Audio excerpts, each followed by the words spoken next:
हाँ, फिसलन पट्टी हम इसको हिंदी में कहते हैं। इन्होंने कहा a contractor plans to install 2 slider for the children to play in park. क्या किया, ये है क्वेश्चन नंबर 3। और एक कॉन्ट्रैक्टर को क्या दिया गया कि हमने उससे कहा कि 2 स्लाइडर आप लगा दीजिएगा। ठीक है, कहाँ? पार्क में। पार्क में स्लाइडर लगाने की बात हुई for the childrens below the age of 5 year. जो बच्चे क्या होंगे, ठीक है, 5 साल से कम के होंगे ना। बिलो, ये है आपका बिलो 5 ईयर्स, 5 साल से कम बच्चों के लिए एक स्लाइडर लगाया गया। She prefer to have slide whose top is at a height of 1.5 metre. अच्छा, स्लाइडर, स्लाइडर आप जानते हो ना, ऐसा पार्क में लगे रहते हैं। इस तरीके से आप क्या करते हो, इसमें यहां से ऊपर चढ़ जाते हो ना, ऐसे सीढ़ी जैसे बनाए जाते हैं। ये आपका क्या हो गया, स्लाइडर की हाइट। ये स्लाइडर की हाइट होगी और फिर यहां से हम लोग फिसल कर नीचे आ जाते हैं, ऐसा इन्होंने बना दिया। ये हो गया आपका स्लाइडर ना। हाँ, यहां पर को ये 5 साल से जो छोटे बच्चे हैं, 5 साल से जो छोटे बच्चे हैं, उनके लिए इस स्लाइडर की हाइट कितनी रखी है, 1.5 मीटर रखी है। इसकी जो हाइट है दैट इज 1.5 मीटर। ये कहानी आई है।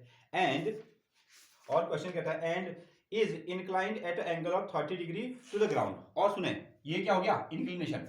इंक्लिनेशन का मतलब ऐसा, ठीक है, हाइट। तो ये जो स्लाइडर ये वाली पट्टी लगाई है, ये जमीन से कितना एंगल बनाकर रख रही है, 30 डिग्री के एंगल पर रख रही है। ये इंक्लाइंड है 30 डिग्री के एंगल पर, और स्लाइडर की हाइट कितनी होगी, यहां चढ़ने वाली 1.5 मीटर। ये आपसे कहा गया है। अगेन दूसरा क्वेश्चन देखें। अगले क्वेश्चन में कहता है where the elder children above the 5 years. दूसरा बन गया आपका एबव ना, एबव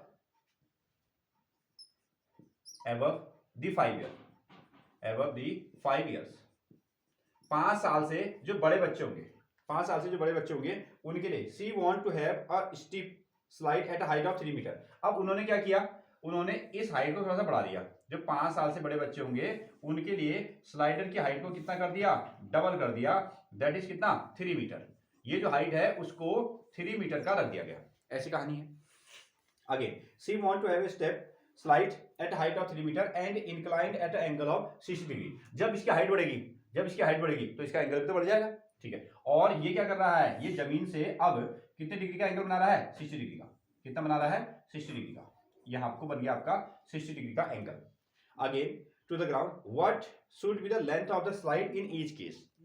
हाँ, अब ये आपको खरीद के लेके आना पड़ेगा ना।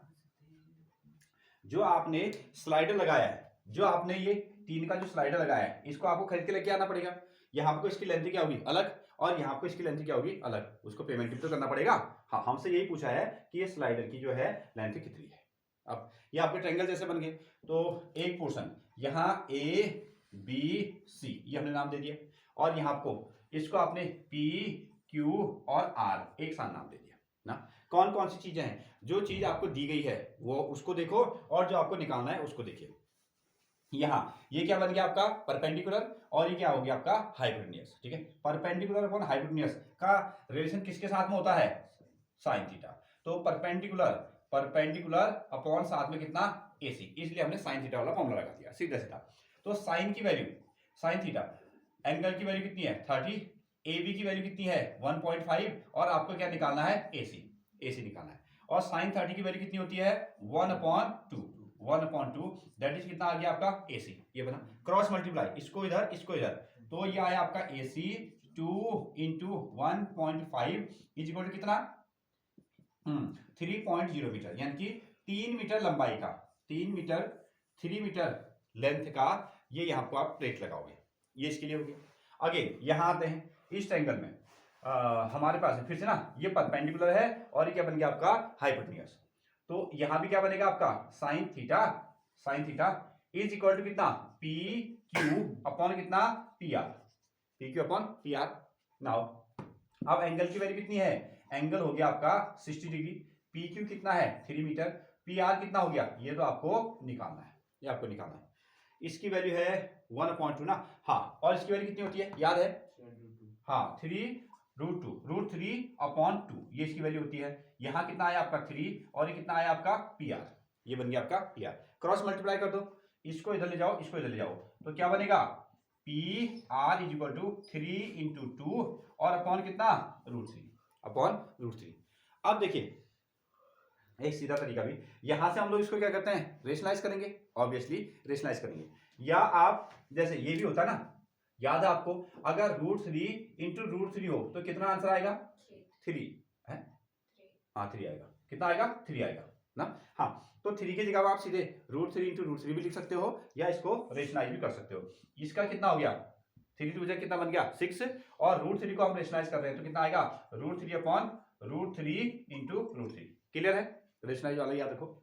अगेन तो यहां से पी आर की जो वैल्यू है, पी आर की वैल्यू कितना बन गया फिर ये 6 √3, ये आया आपका 6 √3, √3 × √3 का कितना बन गया 3 आ गया। 3 से 6 को काट दो कितना आ गया 2 और 2 √3 इस तरीके से।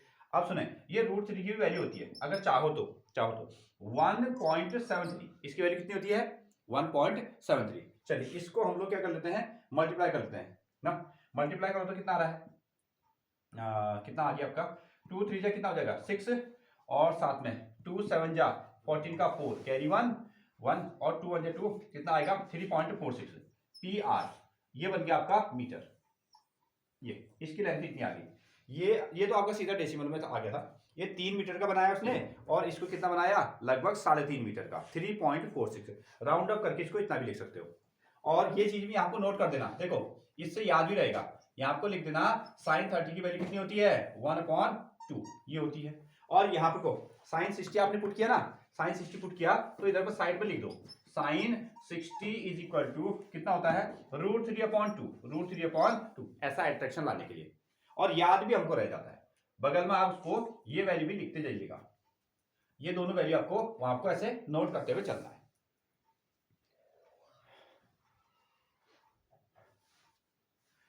हाँ ये 3.46 है। हाँ चाहो तो √3 की वैल्यू को आप याद कर सकते हो 1.73। कई क्वेश्चन में आपको √3 की वैल्यू दी रहेगी।